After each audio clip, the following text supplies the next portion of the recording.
Hello दोस्तों, स्वागत है आपका हमारे YouTube channel target exam only पर।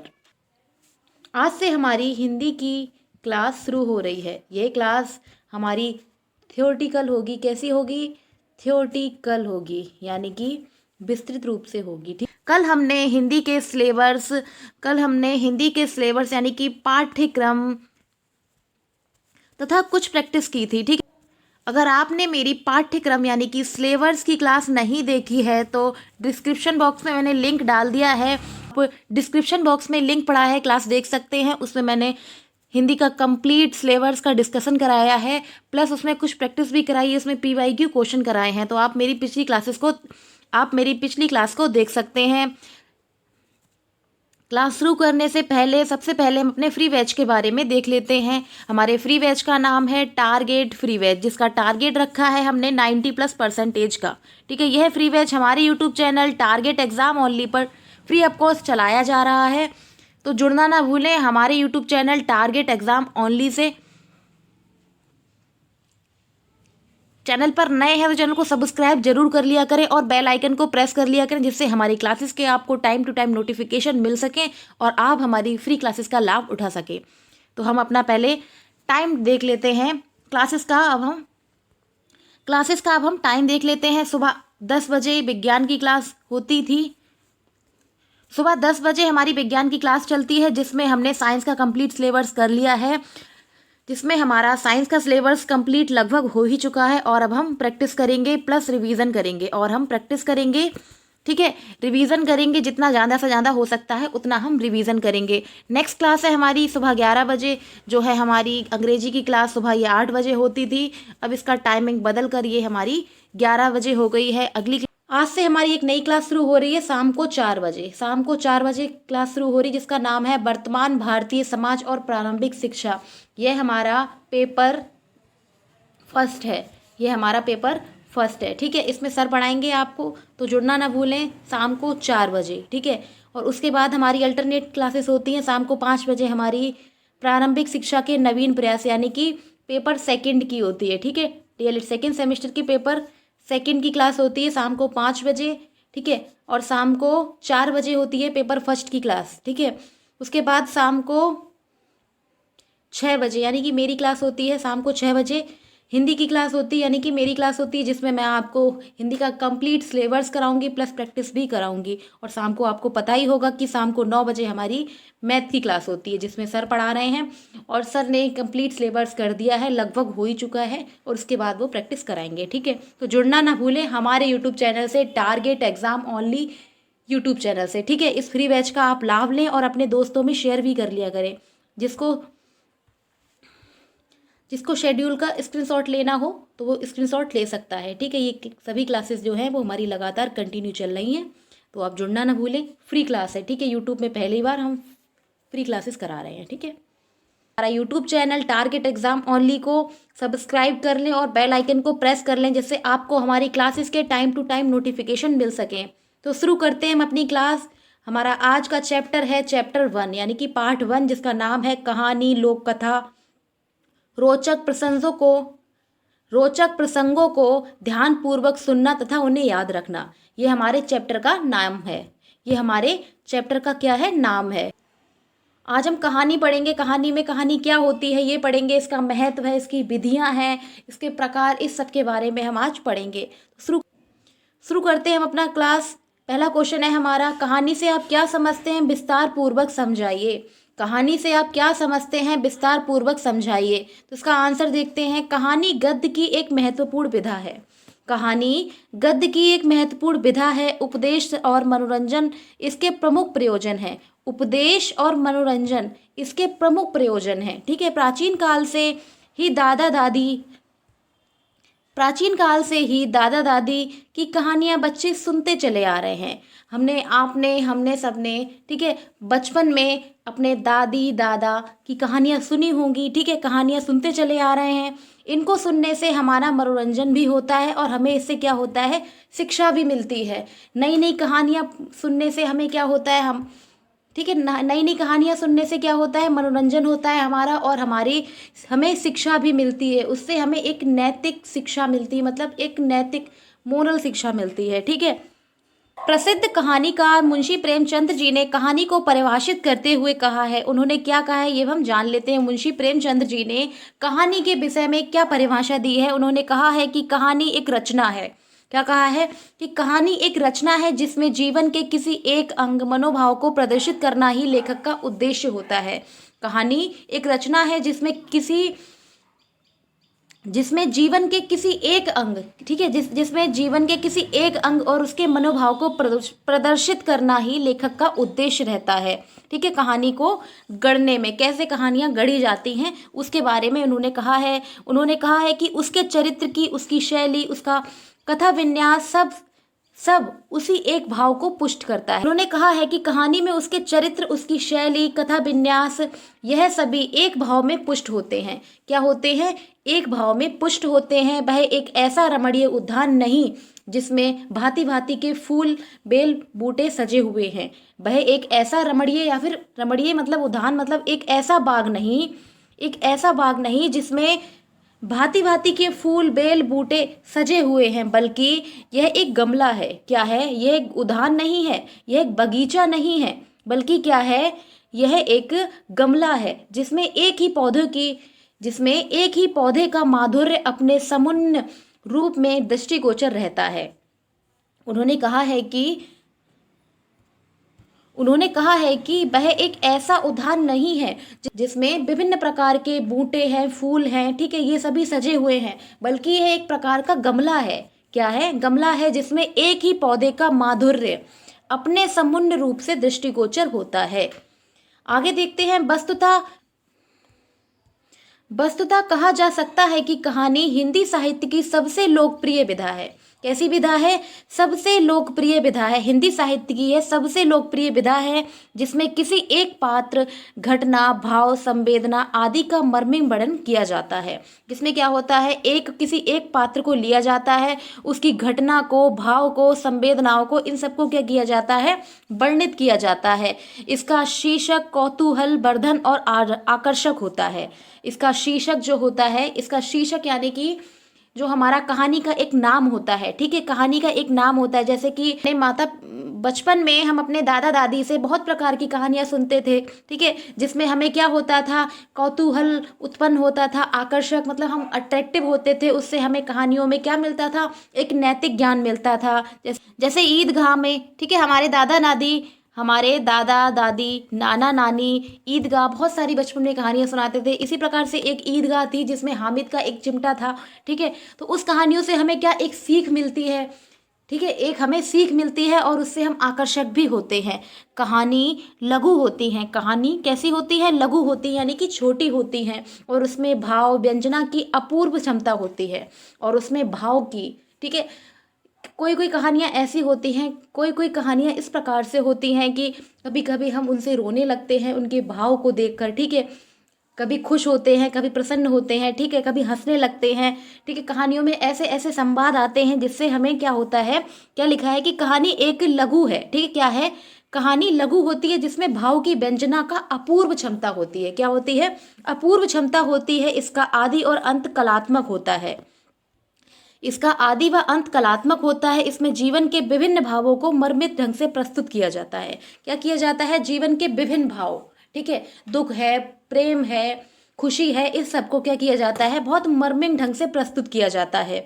जो काम लंबे चौड़े व्याख्यानों में नहीं हो सकता, वह छोटी छोटी कहानियों के माध्यम से सरलता से व आसानी से हो सकता है। कहानियों के द्वारा क्या हो सकता है? कहानियों के द्वारा बड़े बड़े व लंबे चौड़े व्याख्यानों को जो हम प्रकट नहीं कर सकते, उनको छोटी छोटी कहानियों के रूप में सरल प्रकार से, सरलता से उनको हम प्रकट कर सकते हैं। कहानी शिक्षण से साहित्य की किसी भी विधा को विशेष मनोरंजन बनाया जा सकता है। कहानी के द्वारा क्या किया सकता है? साहित्य की किसी भी विधा को एक विशेष मनोरंजक रूप से बनाया जा सकता है। अब हम नेक्स्ट क्वेश्चन देखते हैं। नेक्स्ट क्वेश्चन है हमारा कहानी के शिक्षण। अभी हमने कहानी पढ़ी कि कहानी क्या होती है, मुंशी प्रेमचंद जी ने कहानी के बारे में कैसे परिभाषा दी है, उन्होंने क्या क्या कहा है। ठीक है, अब हम पढ़ेंगे कहानी के क्या उद्देश्य होते हैं। ठीक है, ये इंपॉर्टेंट क्वेश्चन है आपको डीएलएड में इस चैप्टर से। ठीक है, आपको डीएलएड में इस चैप्टर से 1 या 2 क्वेश्चन आसानी से मिल सकते हैं। तो आप लोग मेरी क्लास को स्किप ना करें और ध्यान से देखें। ठीक है, ध्यानपूर्वक देखें। तो कहानी शिक्षण के उद्देश्य लिखिए। क्या है सेकंड क्वेश्चन है हमारा, कहानी शिक्षण के उद्देश्य लिखिए। कहानी या लोक कथा सुनाकर शिक्षक किन किन उद्देश्यों की पूर्ति करता है। ये डीएलएड 2020 में आया हुआ एक इम्पॉर्टेंट क्वेश्चन है। तो आप इस क्लास को तो जरूर देखें, क्योंकि इस क्लास से आपके 2 से 3 नंबर पक्के हो जाएंगे। कितने? आपके 2 से 3 नंबर इस क्लास से आपके 2 से 3 नंबर पक्के हो जाएंगे। तो आप स्किप ना करें। ठीक है, अब देखते हैं कहानी शिक्षण के निम्नलिखित उद्देश्य है। कहानी शिक्षण के निम्नलिखित उद्देश्य है। पहला उद्देश्य है हमारा, कहानी में ध्यानपूर्वक सुनने व सुनकर अर्थ ग्रहण करने की कौशल का विकास होता है।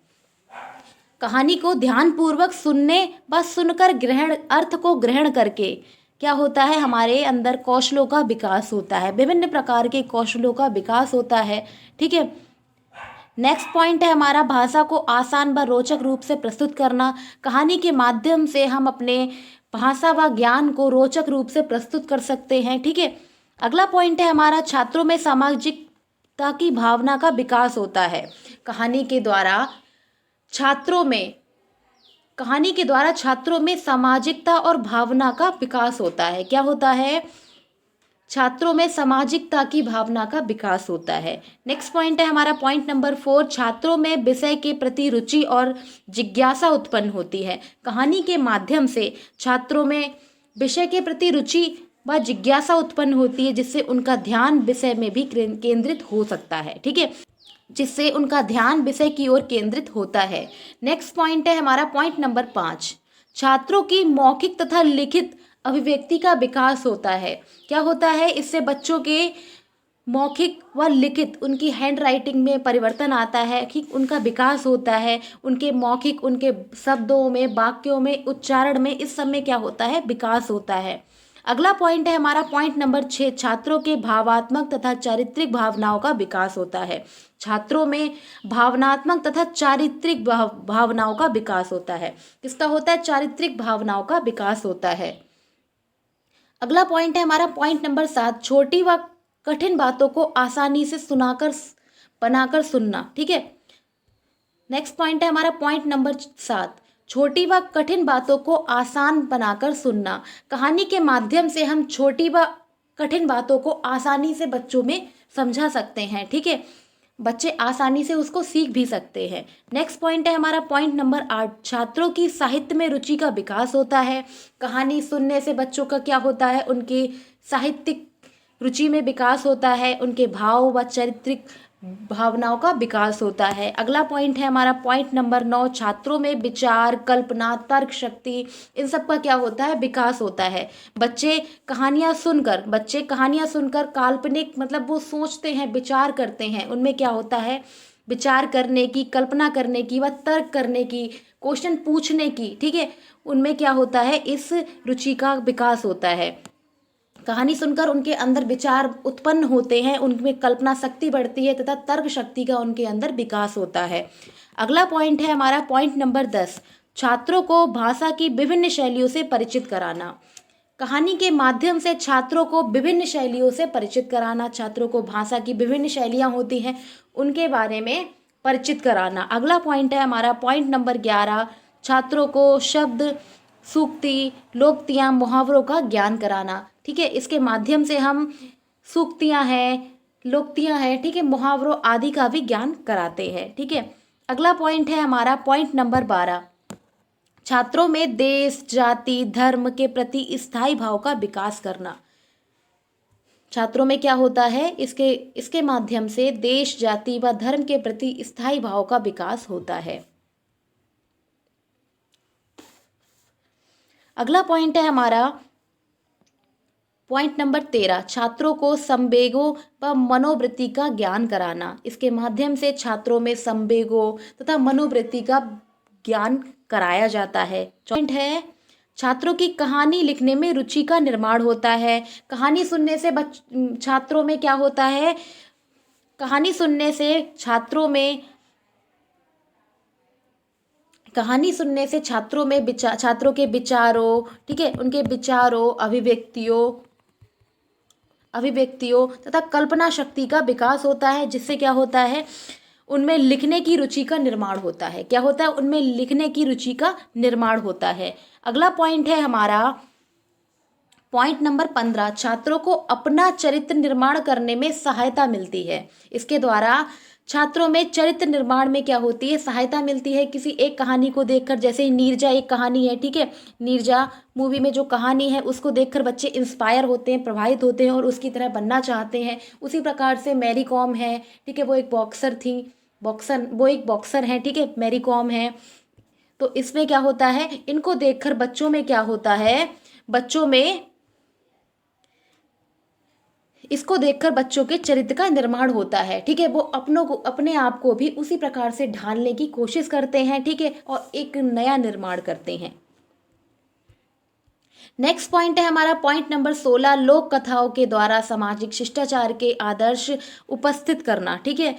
लोक कथाओं के द्वारा क्या होता है, सामाजिक शिष्टाचार के आदर्श उपस्थित करना, बच्चों में लोक कथाओं के द्वारा सामाजिक शिष्टाचार उपस्थित कराना, ठीक है। अगला पॉइंट है हमारा पॉइंट नंबर 17, रोचक प्रशंसकों द्वारा बच्चों के साहस, शौर्य, त्याग, बलिदान, करुणा, दया, सहयोग की भावना उत्पन्न करना। कहानी तथा लोक कथाओं के माध्यम से बच्चों में रोचक प्रशंसकों द्वारा बच्चों में साहस है, शौर्य, त्याग, बलिदान, करुणा, दया व सहयोग की भावना उत्पन्न करना। इसके माध्यम से बच्चों में सहयोग की भावना को उत्पन्न करना होता है, ठीक है।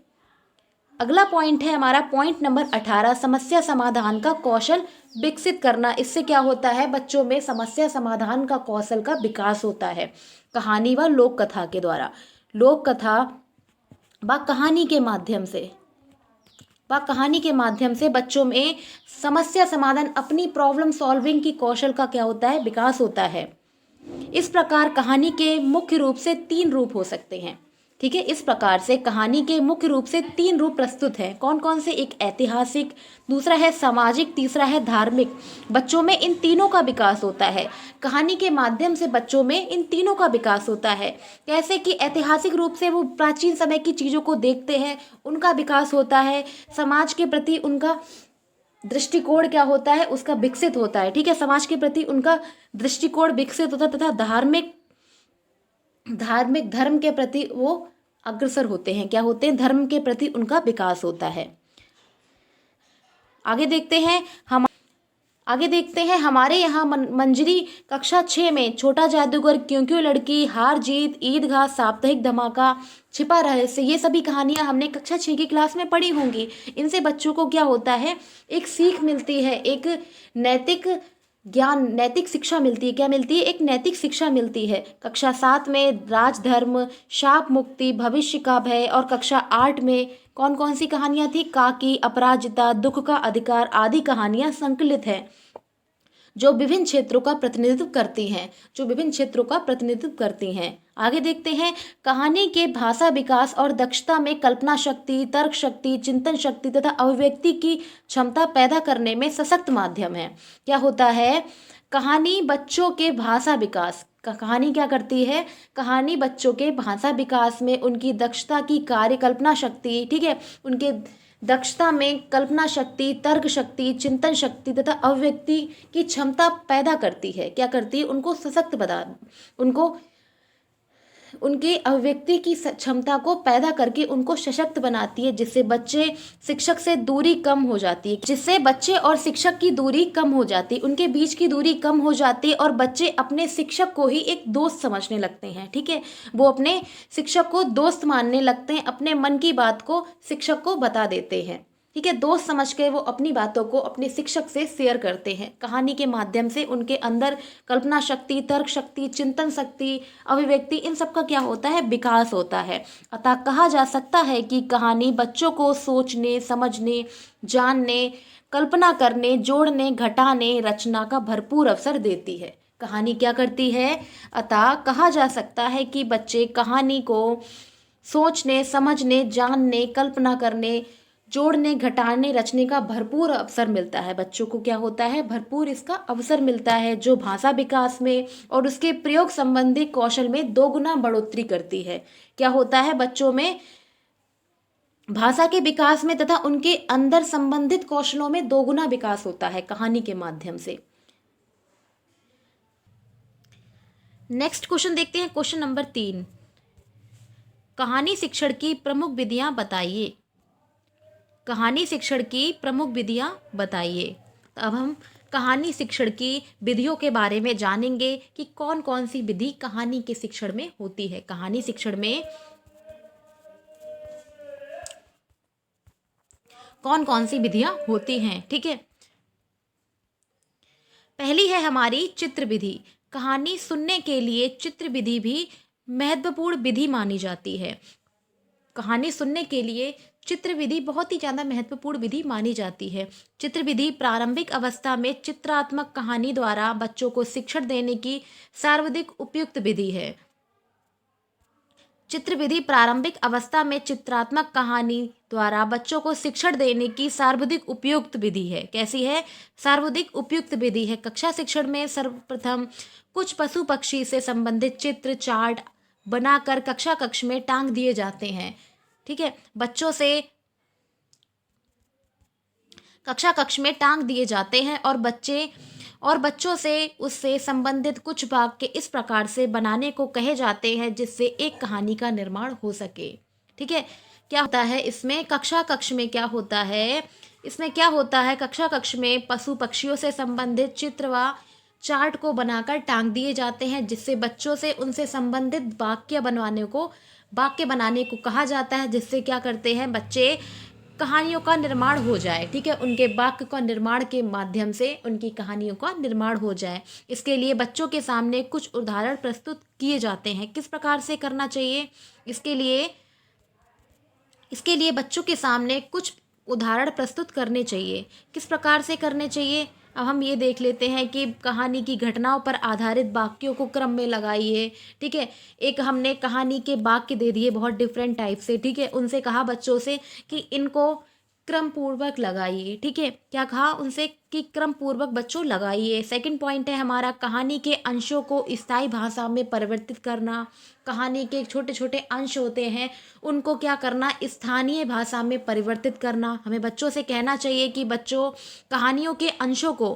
बच्चों से कहना चाहिए कि कहानी के अंशों को स्थायी भाषा में, कहानी के अंश को स्थायी भाषा में परिवर्तित करिए। तथा थर्ड पॉइंट है हमारा कहानी का नाटकीकरण करवाकर उसका अभिनय कराना चाहिए के माध्यम से, ठीक है।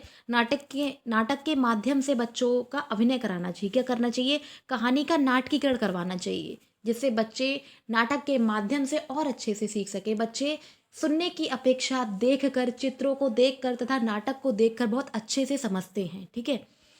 नेक्स्ट है हमारा सेकंड विधि है हमारी कहानी कथन विधि। कौन सी विधि है? कहानी कथन विधि। कहानी कथन विधि के अंतर्गत सबसे पहले प्रशिक्षु बच्चों को एक छोटी व रोचक कहानी हाव भाव के साथ सुनाएं। इसमें कहानी कथन विधि में कहानी कथन के अंतर्गत सबसे पहले प्रशिक्षु या फिर शिक्षक बच्चों को एक छोटी व रोचक कहानी को हाव भाव के साथ सुनाएं।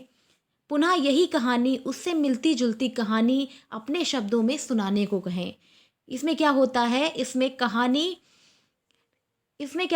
कहानी कथन विधि में शिक्षक जो होता है वो बच्चों को एक छोटी व रोचक कहानी व उसके हाव भाव के साथ सुनाए और उसके बाद वह पुनः इसी प्रकार की मिलती जुलती कहानी को बच्चों को सुनाने को कहे। इससे क्या हो?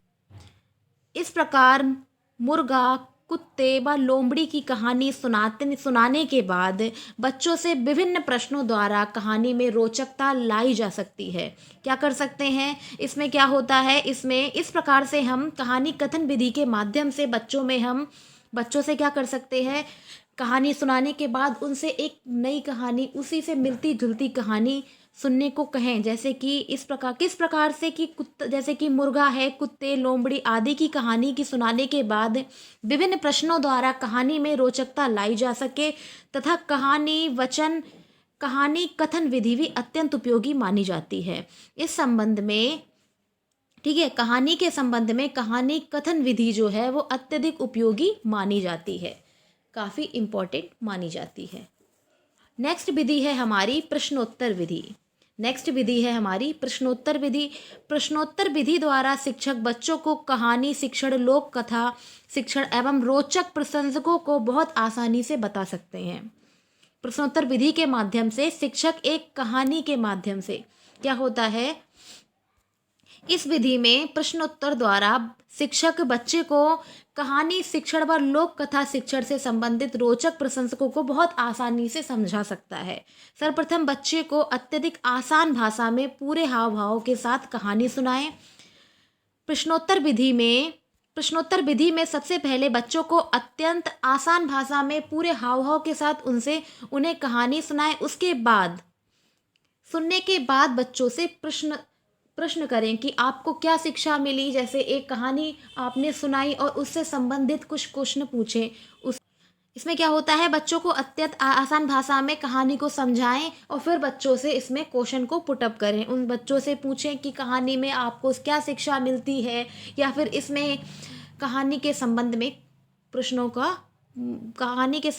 प्रश्न करें। ठीक है, कहानी के संबंध में प्रश्न करें, इसको कहते हैं प्रश्नोत्तर विधि। नेक्स्ट विधि है हमारी वार्तालाप विधि। चौथी विधि है हमारी वार्तालाप विधि। वार्तालाप विधि कहानी शिक्षण की एक अत्यंत महत्वपूर्ण विधि है। वार्तालाप विधि कहानी शिक्षण की एक अत्यंत महत्वपूर्ण विधि है। बच्चों को पशु पक्षी अन्य रोचक पात्रों वाली छोटी व सरल मनोरंजक कहानियां व लोक कथाएं सुनाने के पश्चात बच्चों को पशु पक्षियों अन्य रोचक पात्रों वाली कहानी, सरल मनोरंजन कहानियाँ, लोक कथाएं व किसी रोचक प्रसंग को उसके हाव भाव व गतिविधियों के साथ सबसे पहले सुनाना चाहिए। क्या करना चाहिए वार्तालाप विधि में, इसमें बच्चों को पशु पक्षियों तथा अन्य रोचक पात्रों वाली छोटी व सरल मनोरंजन कहानियों व लोक कथाओं को किसी एक रोचक प्रसंग व हाव भाव गतिविधि के साथ सबसे पहले सुनाना चाहिए। तत्पश्चात उसके बाद वही कहानी या उससे मिलती जुलती कहानी अपने शब्दों में सुनाने को कहना चाहिए। इसमें क्या होता है, वार्तालाप विधि में हमें बच्चों को सरल व छोटी मनोरंजक कहानी, लोक कथाएं अपने प्रसंगों व हाव भाव के और गतिविधियों के साथ सुनाना चाहिए और उसके पश्चात उसकी मिलती जुलती कहानी बच्चों से अपने शब्दों में सुनाने को कहना चाहिए। प्रारंभ में बच्चे क्या होते हैं, इसमें झिझकते हैं, लेकिन धीरे धीरे वो सुनाने लगेंगे। बच्चों को आवश्यकता अनुसार उत्साहित करते रहना चाहिए, जिससे बच्चे ध्यान से सुन रहे हैं। ठीक है, बच्चे को आवश्यकता अनुसार उत्साहित करते रहना चाहिए, बच्चे ध्यान से सुन रहे हैं या नहीं, इस सब को हमें देखना चाहिए। यह जानने के लिए दोहरे संप्रेषण का प्रयोग करना चाहिए, जैसे हाथ उठाना, उठना, बैठना, कहानी में आए शब्द विशेषकर सिर हिलाकर या फिर अपने हाव भाव प्रकट करके, ठीक है, बताना चाहिए। इस प्रकार की प्रतिक्रिया से कहानी, लोक कथा पर रोचक प्रसंग जो होते हैं वो शिक्षण में जीवंतता उत्पन्न करते हैं। इससे कहानी में जीवंतता उत्पन्न होती है। कहानी का बच्चों से अभिनय भी कराना चाहिए। कहानी के माध्यम से बच्चों को अभिनय कराना चाहिए। ठीक है, कहानी का बच्चों से अभिनय कराना चाहिए। इसके लिए मुखौटों का प्रयोग कराएं, जिससे कहानी रोचक व आकर्षक लगे। ठीक है, रोचक, आकर्षक व रुचिकर हो जाए।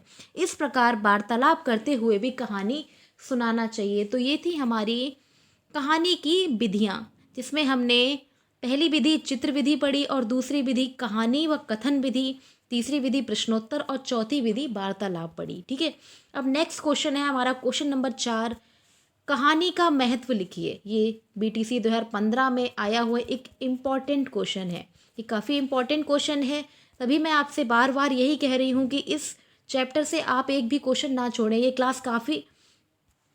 क्लास आपके लिए काफ़ी इम्पॉर्टेंट है, क्योंकि इसमें से आपके 2 से 3 नंबर जो होंगे वो कवर हो जाएंगे। ठीक है, अगर आप चैनल पर नए हैं तो चैनल को सब्सक्राइब जरूर कर लें। आप लोग सब्सक्राइब नहीं करते हैं, ना ही लाइक करते हैं। अपने दोस्तों को शेयर भी कर दिया करें, जिससे उनको भी इसका लाभ मिल सके। तो फोर्थ क्वेश्चन है हमारा, कहानी का महत्व लिखिए। इसका उत्तर है कहानी गद्य साहित्य की सबसे अधिक प्रिय विधा है। कहानी गद्य साहित्य की सबसे अधिक प्रिय विधा है। मानव सभ्यता के आदिकाल से ही कहानी कथन शिक्षा एवं मनोरंजन का महत्वपूर्ण साधन रहा है। मानव सभ्यता के समय से, आदिकाल से ही कहानियों का बहुत अधिक प्रचलन हुआ है, जिससे बच्चे बूढ़े सभी क्या करते हैं, इससे मनोरंजन के साधन उपलब्ध कराते हैं। अतः कहानी कहने की परंपरा बहुत ही ज़्यादा प्राचीन है। कहानी कहने की जो परंपरा है वो उतनी ही प्राचीन है जितना कि मानव का जीवन।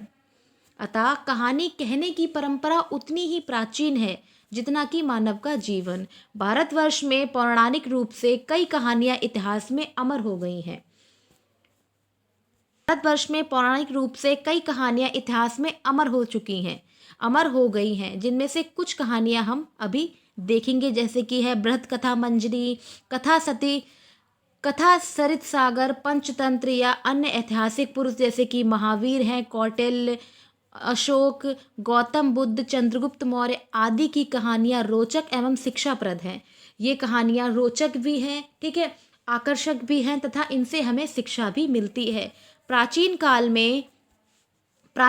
में भित्ति के चित्र तथा साहित्य इस बात का साक्षी है कि भारतवर्ष में वैदिक काल से ही कहानियों का कथन ही कला प्राचीन काल में भित्ति चित्र तथा साहित्य इस बात का साक्षी है कि भारतवर्ष में वैदिक काल से ही कहानी व कथन ही कला विकसित हो चुकी थी।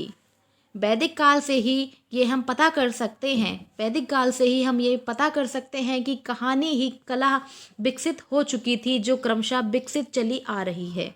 भारत के साथ साथ अन्य विषयों में भी इस कला का प्रयोग होने लगा है। भाषा के साथ साथ अन्य विषयों में भी इस कला का प्रयोग होने लगा है। कहानी के विषय में विस्तार पूर्वक जानने से क्या होता है,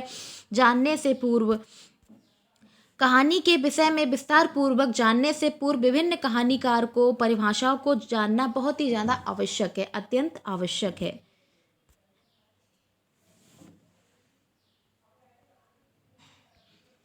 कहानी के महत्व के संबंध में एक वैज्ञानिक थे जिनका नाम था रायवर्न के अनुसार इन्होंने कहा है कि प्रत्येक शिक्षक को यह प्रयत्न करना चाहिए। उन्होंने कहा है कि, ठीक है, रायवर्न जी ने कहा है कि प्रत्येक शिक्षक को यह प्रयत्न करना चाहिए कि वह अच्छा कहानी सुनाने वाला बन जाए।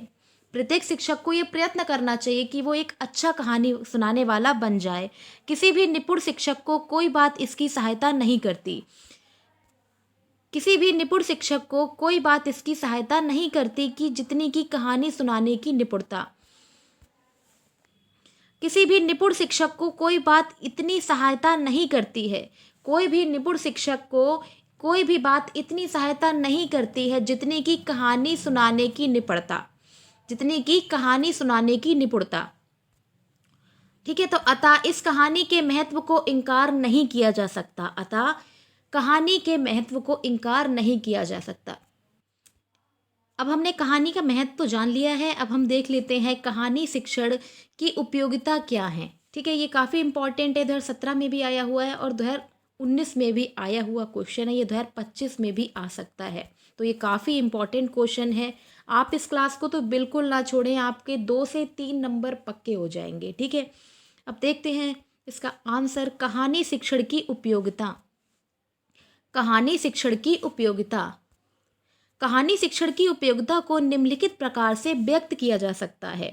कहानी शिक्षण की उपयोगिता को निम्नलिखित प्रकार से व्यक्त किया जा सकता है। अब इसके कुछ पॉइंट हैं वो हम देख लेते हैं। पहला पॉइंट है हमारा, कहानी छात्रों को गद्य पढ़ने हेतु उत्साहित करती हैं। कहानियाँ छात्रों को गद्य पढ़ने हेतु उत्साहित करती हैं। नेक्स्ट पॉइंट है हमारा, कहानी शिक्षण द्वारा छात्रों का सर्वांगीण विकास करती है। उनका मानसिक, ठीक है, उनका मानसिक व सार्वभौमिक विकास करती है। सभी प्रकार के विकास कहानियों के माध्यम से, मतलब क्या कहा गया है इसमें कि कहानियों के माध्यम से छात्रों का सर्वांगीण विकास होता है। कहानियों के माध्यम से छात्रों का, इसकी उपयोगिता देख रहे हैं ना हम, कि कहानियों की क्या उपयोगिता है, तो कहानियों के द्वारा छात्रों को गद्य पढ़ने को उत्साहित करती है। कहानियाँ जो होती हैं वो छात्रों को गद्य पढ़ने के लिए उत्साहित करती हैं। नेक्स्ट पॉइंट है हमारा, कहानी शिक्षण द्वारा छात्रों का विकास होता है। कहानियों के द्वारा छात्रों का सर्वांगीण विकास होता है, उनका मानसिक, काल्पनिक, विचारात्मक सभी प्रकार के विकास होते हैं। थर्ड पॉइंट है हमारा, कहानी शिक्षण से छात्र के ज्ञान की वृद्धि होती है, उनके ज्ञान की वृद्धि होती है। नेक्स्ट पॉइंट है हमारा पॉइंट नंबर 4, कहानी अभिव्यक्ति, सृजनात्मकता, अर्थ ग्रहण का छात्रों में विकास करती है। कहानी अभिवृत्ति, सृजनात्मकता यानी कि क्रिएटिविटी, ठीक है, सृजनात्मकता यानी कि क्रिएटिविटी, अर्थ ग्रहण का भी छात्रों में विकास करती है। ठीक है, कहानी अभिव्यक्ति, सृजनात्मकता तथा अर्थ ग्रहण का भी छात्रों में विकास करती है। अगला पॉइंट है हमारा, कहानियाँ छात्रों की कल्पना शक्ति को विकसित करती हैं। कहानी छात्रों की कल्पना शक्ति, विचार शक्ति, ठीक है, इस सब का क्या करती हैं, विकास करती हैं, जिससे बच्चों की काल्पनिक शक्ति का विकास होता है। वो काल्पनिक चीज़ों को काल्पनिक वस्तुओं के बारे में सोच सकते हैं, काल्पनिक कहानियों के बारे में सोच सकते हैं। ठीक है, नेक्स्ट पॉइंट है हमारा पॉइंट नंबर 6, कहानी मनोरंजन का एक साफ और सुथरा साधन है। कहानी मनोरंजन का एक साफ सुथरा साधन है।